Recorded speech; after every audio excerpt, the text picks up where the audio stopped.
गेल्या अनेक वर्षांपासून छत्रपती संभाजीनगरमधील राजेश नगरच्या नागरिकांना मूलभूत सुविधांपासून वंचित राहावं लागतंय।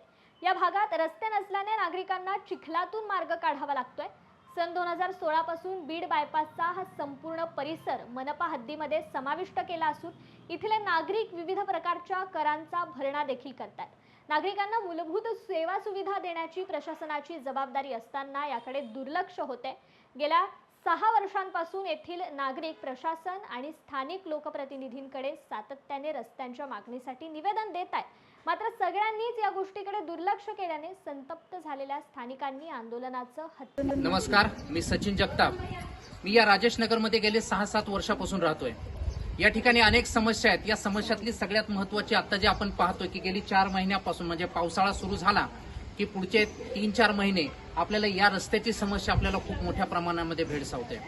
म्हणजे किराणा आणायला जायचं असेल, कुणाला दूध बॅग आणायला जायचं असेल किंवा मुलांना शाळेत सोडण्यासाठी ट्युशनला जाण्यासाठी सुद्धा या ठिकाणाहून जात असताना अनेक हाल अपेष्टांचा सहन करत पुढे जावं लागतं। हा रस्ता बऱ्याच वर्षापासून तसाच पडून आहे। प्रशासनाचं याकडे लक्ष नाहीये।